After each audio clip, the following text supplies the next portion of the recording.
I am Father John Doctor, and I'm a graduate of here in 1972, and I'm presently the Vice President for Mission and Ministry here at Quincy University. I'm Father Joe Zimmerman.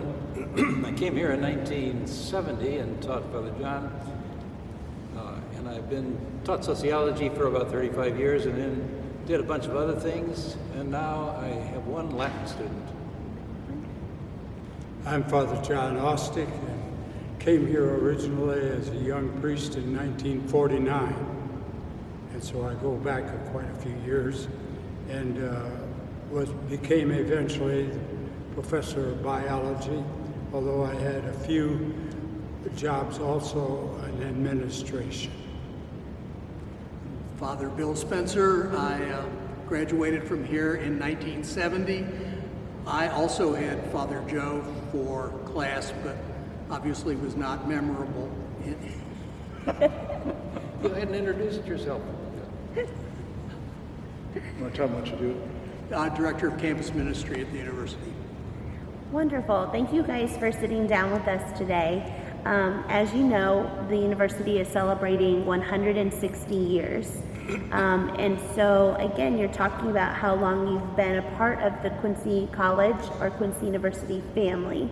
Tell us a little bit about your thoughts from what you saw and what you knew Quincy College as when you first came to where it is today and how you view Quincy University today. I came in 1965, and much of what current students know as the campus really didn't exist. The College Avenue in front of Quincy College was still a street, and part of my memory is sitting on the front steps of what is now Francis Hall, the administration building, and talking to people. The library was, as many of you at my time will remember, was at the end of the corridor in the administration building. The freshman dorm was right across the street from Padua, but everything was pretty well concentrated in this area, and we were at the height of the university's enrollment. There were approximately 2,000 students my graduating year in 1970, so we were all within these few blocks.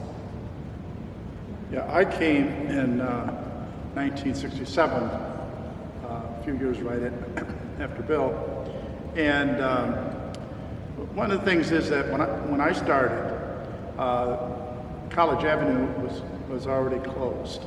It filled in, and now it's just a quad between the two buildings in regards to that. It also connected with the gym itself too, so it was all in the tennis courts that were there. And now the tennis courts no longer exist, but in that spot they've been moved since then. The other thing I remember is that since Father Bill and I were also in the seminary at Our Lady of Angels Seminary, which is now North Campus today, we used to take a bus from there to the college to participate in some of the courses that we had here. We had courses out there, but there were certain courses that we took here at the college at that time.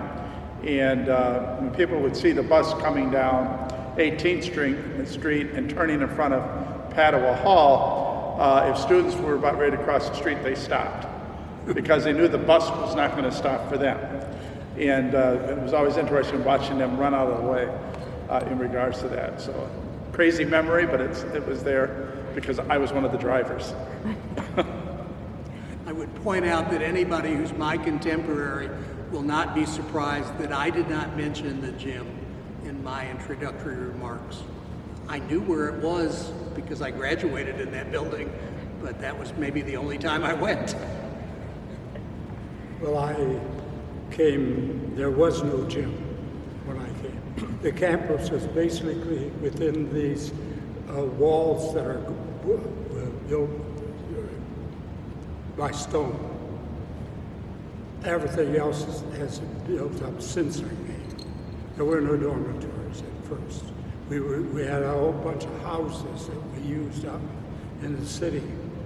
And Father Henry started the gym first as a great big hole in the ground. It went down 20 foot or more. And I said, man, that's a funny way to build a gym. And it was kind of an interesting thing. I was in on the design of the Padua Hall and its construction, and also helped design the library. Father Gabriel was the president.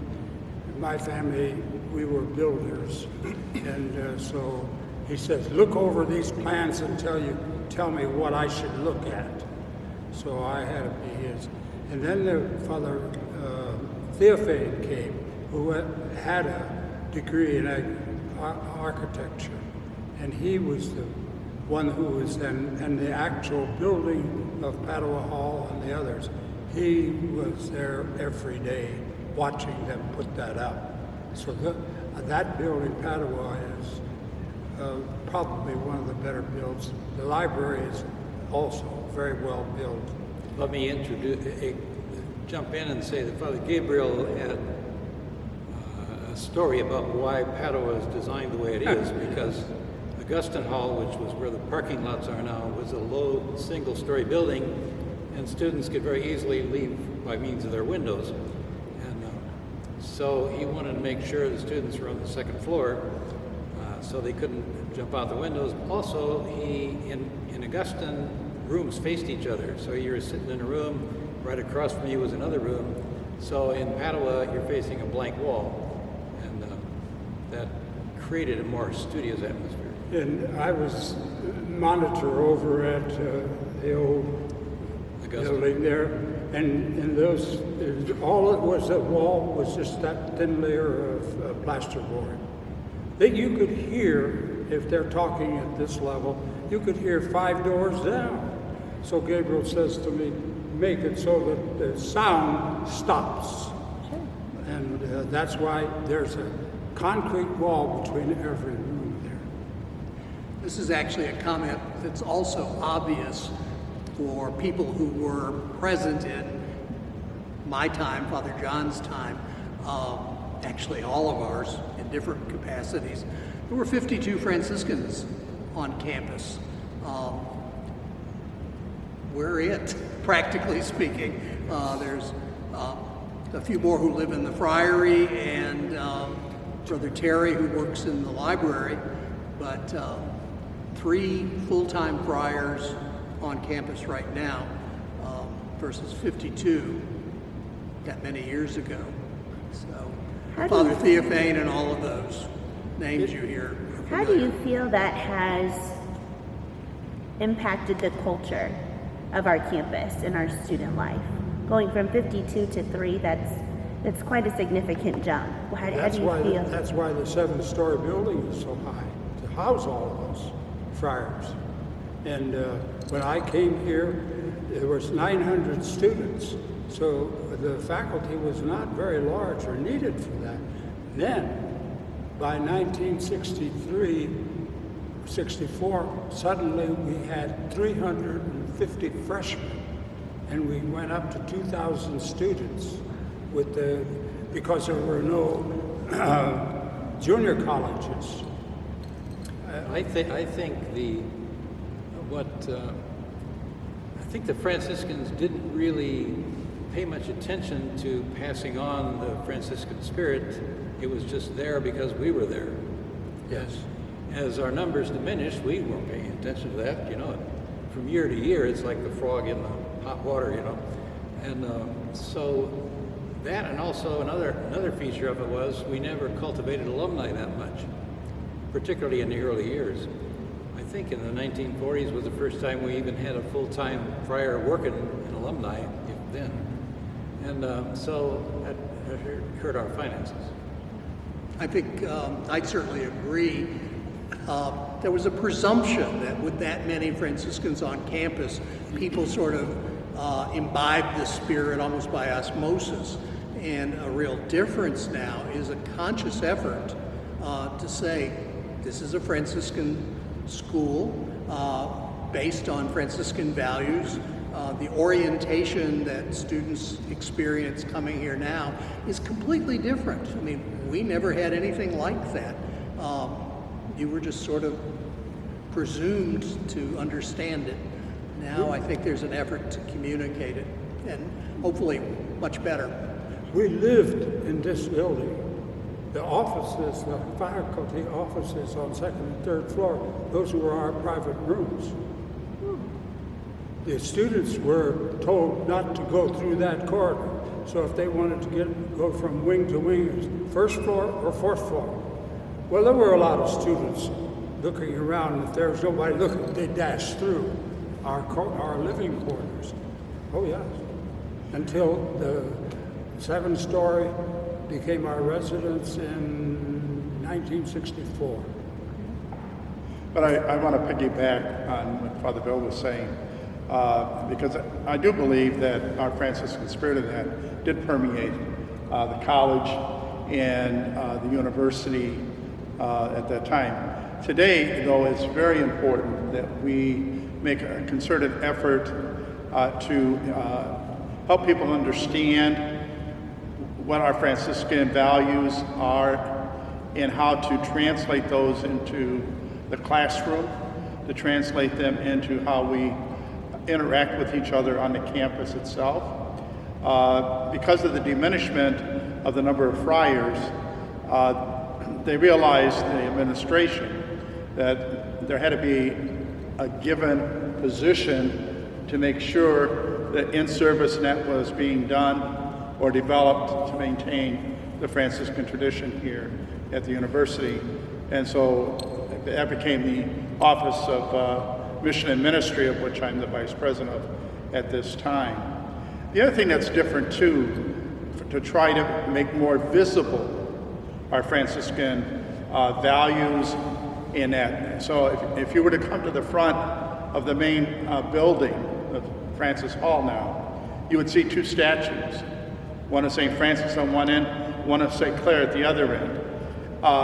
And we explained to the students, when they look at those statues and how they were made, you know, Francis got his arms extended, and what it really symbolizes is our Franciscan value of hospitality. All people are welcome. We believe in inclusivity and the value of diversity to enrich our lives. We have Claire at the other end. Her hands are open, her head's a little bowed, which reflects our reflective stance, that if we don't reflect on life, we don't learn from life. And so those are 2 important values that are there. But then we also have 4 primary symbols that we really emphasize here at the university now. Certainly the coat of arms, we have the mascot, the hawk, we have the tau that represents our Franciscan values, and we have the tower, which is our logo. But each one of those has a particular message, underscores particular values that we have here at the university, which are explained to the students, to new people that come in, whether staff or faculty-wise. I guess I'd want to add a couple of things. I mean, we certainly say there's a more conscious effort to emphasize the Franciscan heritage and values. I wouldn't want anyone hearing this to think that we don't believe the friars who were here for those 140 years didn't do that. Both Father John and I, in other responsibilities, have been trustees of the university, and one of the things that was quickly clear to me was that very often it's the alumni who stand up and speak for the Franciscan values. There are friars on the Board of Trustees, but before we could ever say anything, it's classmates of many of you who believed in and lived by those Franciscan values and want to make sure that the university doesn't lose them. Father John also talked about the statues and a few other things. One of the things we're preparing right now is what's called Franciscan Heritage Week here. It's an opportunity in the context of Franciscan values to look at current issues, contemporary experiences, and hopefully to give students a chance, staff a chance, faculty a chance, and administration to reflect on what it means to be Franciscan. There's certainly a liturgy to celebrate the Feast of St. Francis. Chartwell's, bless their hearts, is going to give us an assortment of Italian ice cream, gelati, also that day. So it's body and soul that we wish to nourish here. And when I first came, 1949, a lot of the men and students here had been World War II veterans. And I myself was not a chaplain then, I was a chaplain at Walter Reed in 1955 to 1960. So a lot of us friars, at evening time, we would sit down with those veterans and talk. And that's one of the reasons why, if you look at those former students, talk about that. They don't talk about what we were saying in class. They were talking about life and death and what they had to go through. And I was, as a chaplain, I was at Walter Reed. That's the biggest hospital, the major hospital of the Army. That's where I spent all my time, talking to those people. But that happened here. That's why some of those old alums talk about that. They don't talk about who taught them in class. It was really the experience in the life, not only in the classroom, but outside of the classroom as well, is Right. what I'm hearing you all say, is that it was an all-encompassing experience.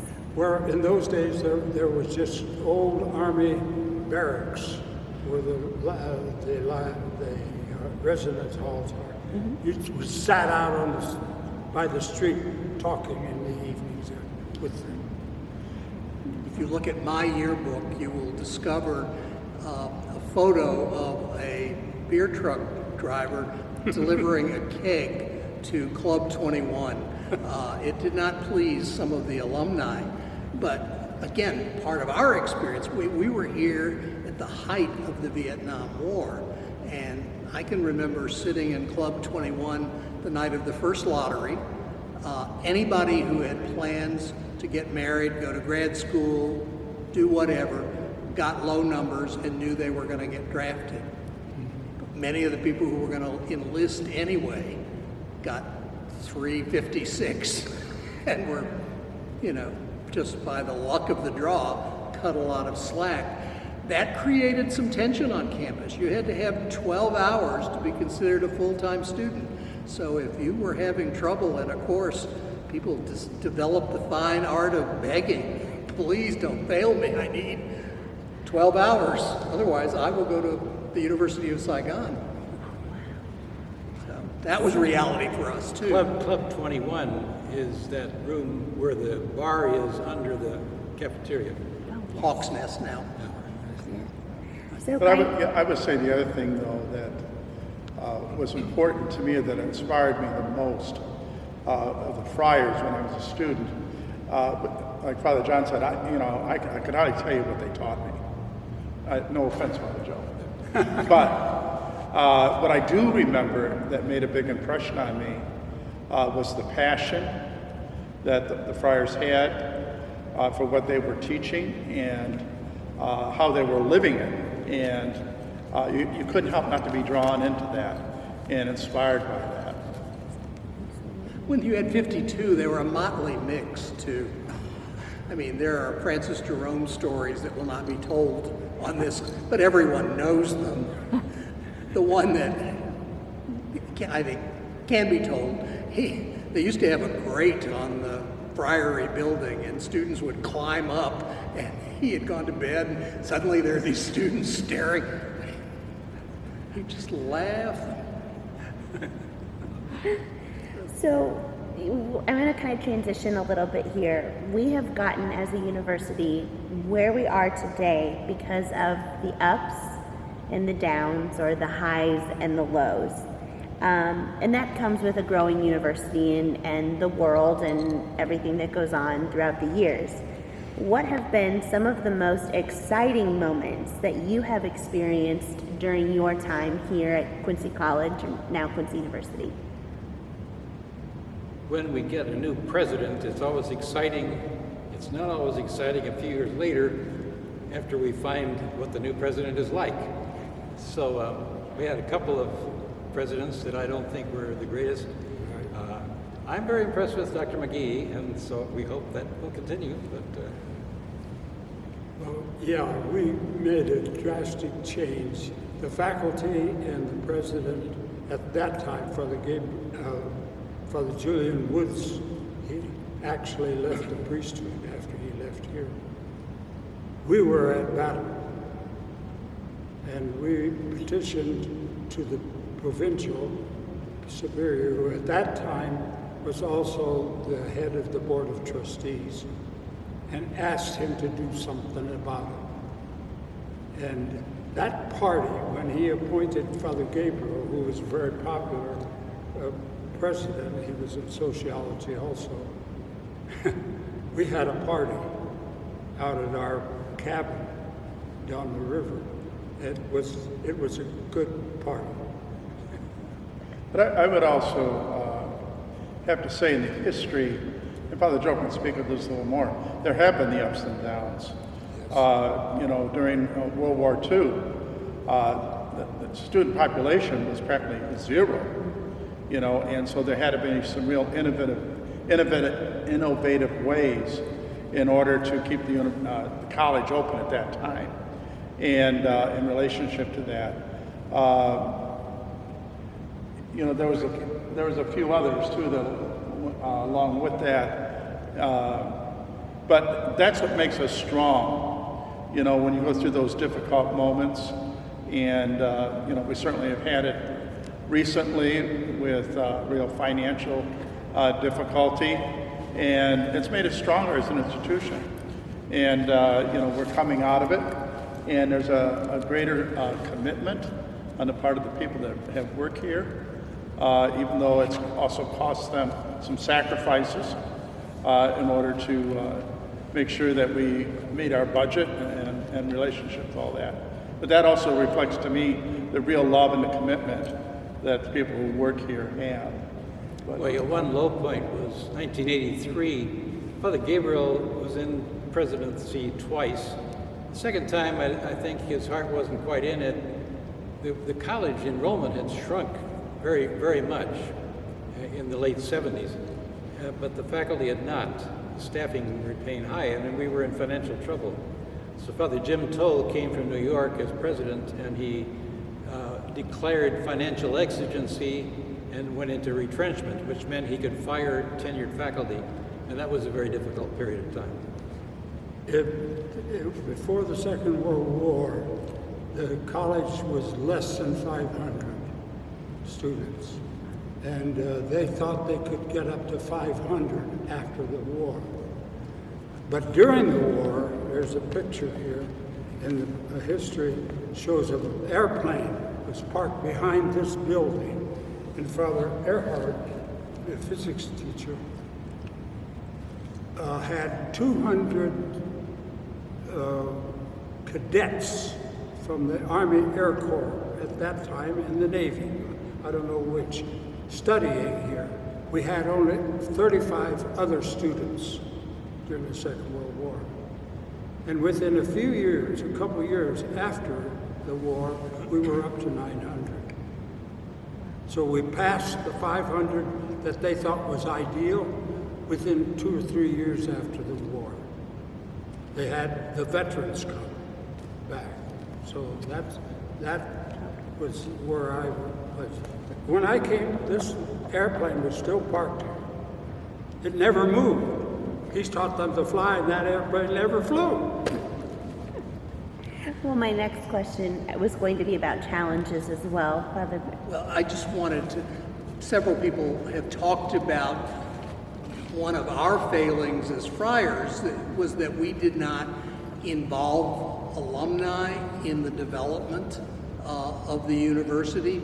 I think for reasons that make sense to me, many of the first students here were first generation. They came from families without resources, and we were committed, just because of who we believe we are, to giving people the chance for an education, and didn't want to burden families any more than they needed to be. So we were going to make it work. And 52 had more of a chance of doing that than 3. So I think one of the great blessings of the years is an effort to really involve alumni, and this is honestly not a commercial for the development office, but to involve alumni in the life of this university. We point to you with pride, when we talk to students. You came here with dreams, and you've realized your dreams, and it's evidence to students who aren't so sure that they have futures that they too will succeed. So that's, for me, one of the things that I think is wonderful. I think also, to add, look at the financial aid that the students get here. This is extraordinary. 98% of the students here are on financial aid. Well, I guess part of the philosophy, I think, of the Friars has been to take people where they're at, take students where they're at. Not trying to be real selective with that philosophy. I mean, and we've taken in people that, I remember I had one student who had failed in several other colleges and came here and did well. I remember a student this would be the 60s, 70s, came from a tiny town in the middle of Illinois, and he came here and he was telling me, man, this is big. This is big. And I'm saying, he hasn't seen big. He doesn't know what big is. Well, he went through our department, got into, accepted readily in Northwestern University School of Medicine in downtown Chicago. Then he found out what big. And I talked to him afterwards, and I said, how'd you do that after his first year in medical school? He says, oh, I learned it all at Quincy. I helped one of the other students pass. It's a spirit that I think continues. Again, for those of you, certainly were around my time, you might remember that the motto of the college was the friendliest college in the country. Well, 3 years ago, and some of you probably have heard me say this, I was here on sabbatical and was walking somewhere, didn't have my habit on, and a student came by, and I just simply said, I'm an alumnus of the university. I liked it here when I was a student. What's your experience? And he didn't stop. He said, I came here expecting to find a family, and I haven't been disappointed. I'm really proud of that. And I think part of that is we have a faculty that cares, that will go the extra mile. I quote somebody else who told a student, you have an A brain. You need to learn how to write an A paper, but with a little change, this can be an A paper. Is this your first draft or your final draft?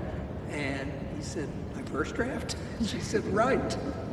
Got an A. So it's those kinds of, and many of you had the similar, I've heard the stories from a lot of you that teachers talked and made it possible for your success. What are your overall hopes and dreams for this institution? I think I want to see the kind of success after graduation that is happening now. In my own field, they're 100% going into medicine, are becoming doctors, or the nurses, the other major area. I would like to see the school become a real standout among Catholic universities in showing how you can create a Catholic environment without a bunch of religious around, and passing on that charism in our culture, which has become very individualistic and very secular, but there's something to be offered there, and I hope that's what it would develop into. I wanted to add, we're facing some pretty heavy crises right now. And I'm writing a book of letters to my grandniece, who's 5 years old, trying to figure out things to say to her how to survive. We need that sort of thinking right now. We need to plan how to meet these crises that are facing us. I think a simple answer to your question for me would be the Franciscan values, that people who leave here leave with an approach to leadership that understands it as service. They come with an ability to respect people in our society and all their diversity. It's each of those things. You know, I certainly believe in academic excellence. I would want people to get good jobs and succeed in but that they're good people because they were here is important to me. And I would have to also ditto that from my perspective.